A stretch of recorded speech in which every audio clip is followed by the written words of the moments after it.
নমস্কার বন্ধুরা, নতুন রেসিপিতে আপনাদের স্বাগত। আজকে আমি আবার একটা রেসিপি আজকে নয়, আজকে একটা রেমেডি দেখাবো। খুব সহজভাবে আর খুব সাধারণভাবে আমি আপনাদের রেমেডিটা করে দেখাবো, যেটা আমাদের ঘরোয়া পদ্ধতিতে করব, আর যেটা আমাদের বাড়িতেই ঘরেই থাকে সেই উপকরণ দিয়েই করে দেখাবো। আর রেমেডিটা হচ্ছে যে কোনো দিন চুল পাকবে না, যাদের চুল পাতলা, চুল ঘন হবে, কালো হবে, মসৃণ হবে, সেই রেমেডিটাই আমি করে দেখাবো। আর আমার মেয়ের চুলটা খুবই পাতলা, ওকে দিয়েই দেখাবো। তাই যে ঘন হওয়ার জন্য যেটা মেন উপকরণ, সেটা আমি এখানে আমাদের বাড়িতেই আছে, নিতে এসেছি, সেটাই আপনাদের দেখাচ্ছি। এইটা হচ্ছে, এই দেখুন বন্ধুরা, এই দেখুন, এটা হচ্ছে কালো কেশুরে পাতা বা কেশুরে পাতা, অনেকে যেভাবে চেনে বলে, আমরা বলি কালো কেশুরে পাতা। আর এটা চিনবেন কি করে, সেটা এই দেখুন, এই যে একটা সাদা ফুল আছে, এটা গ্রামে যারা থাকে তারা অধিকাংশ লোকে এই পাতাটা চেনে।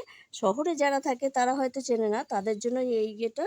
এই দেখুন, এই যে সাদা এরকম একটা ফুল থাকবে, আর এই পাতাটা, এইটাই হচ্ছে কেশুরে পাতা, এইটাই মূল উপকরণ।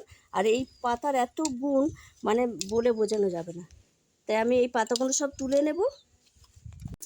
এই দেখুন বন্ধুরা, কেশুরে পাতা তুলে আমি ধুয়ে নিয়ে এসেছি। এই দেখুন, আর আমার মেয়ের চুলের লেয়ার অনুযায়ী আমি এই পাতাটা তুলেছি, এই পাতাতেই হয়ে যাবে।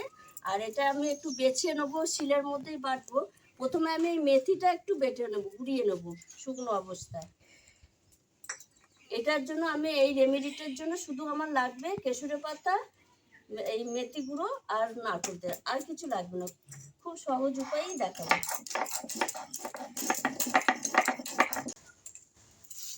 এই দেখুন বন্ধুরা, মেথিটা গুঁড়োনো হয়ে গেছে, এবার আমি তুলে নিলাম।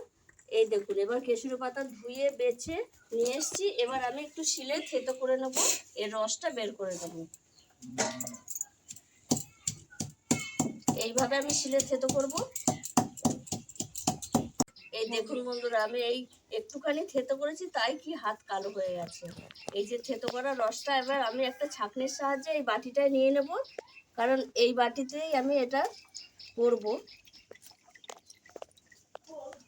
বাদ বাকি পাতাটাও আমি এইভাবে থেতো করে নেব। আর কি কালো, দেখুন বন্ধুরা, বাদ বাকি পাতাটাও আমি বেটে নিয়েছি, এবার আমি রসটা করে নেব। আর দেখুন বন্ধুরা, এই পাতাটা বাটতে আমার 15 মিনিটও টাইম লাগে না, আর হাতটা পুরো একবারে কালো হয়ে গেছে। তার মানে এটা কতটা চুলটা কালো ঘন লম্বা করবে, আর চুল তো উঠবেই না। এবার আমি হাতটা ধুয়ে এসে এবার কী কী উপকরণ দেবো দেখাবো, আর আমার মেয়ের মাথায় লাগাবো। এই দেখুন বন্ধুরা, আমি হাত দিয়ে চলে এসেছি, আর এই কেশুরে পাতার মধ্যে আমি দিয়ে দেবো এই মেথিটা যে গুঁড়িয়ে রেখেছি, এই মেথিটা দিয়ে দেবো। এটা মেথিটা ভিজিয়ে জলটাও দেওয়া যায়, কিন্তু সেটা পাতলা হয়ে যাবে। আর এটা এরকম গুঁড়িয়ে দিলে মেথিটা এর সঙ্গে গুলে যাবে, আর কাজটাও খুব তাড়াতাড়ি হবে। এবার আমি দিয়ে দেবো 1 চামচ মতো নারকেল তেল। নারকেল তেলটা আপনারা বাড়িতে যে নারকেল তেলটা ব্যবহার করেন সেইটাই দেবেন, অসুবিধা নেই।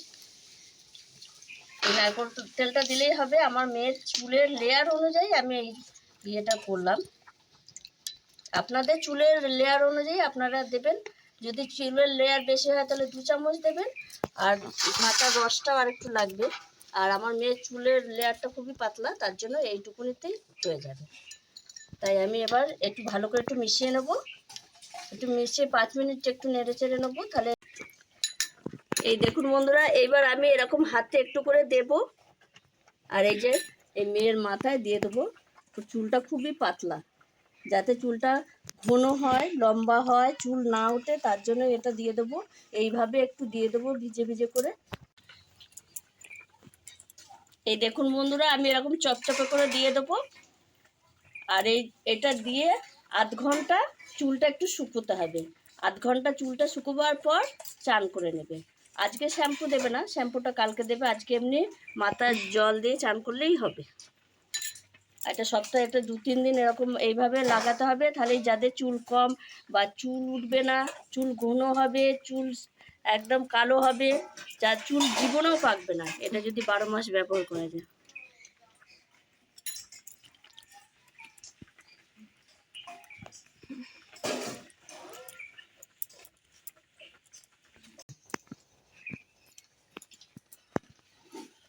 দেখুন বন্ধুরা, আমি একদম চুল চপচপে করে দিয়ে দিয়েছি, আর একটুও নেই, সব দেওয়া হয়ে গেছে।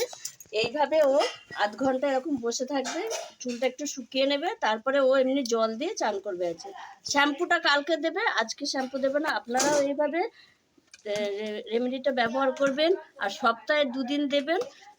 যেদিন দেবেন সেদিন শ্যাম্পু করবেন না, সেদিন এমনি জল দিয়ে চান করে ধুয়ে রেখে দেবেন, কারণ এটা কেশর পাতা, এটা কালো ভাব আছে তো। আর পরের দিন শ্যাম্পু করবেন। আর আমার এই রেমেডিটা আপনাদের কেমন লাগলো সেটা কমেন্টে জানাবেন। আর যদি ভালো লাগে তাহলে ভিডিওটি তাহলে আমাকে লাইক করবেন, শেয়ার করবেন, সাবস্ক্রাইব করবেন। আবার দেখাবে আগামী ভিডিও। টাটা।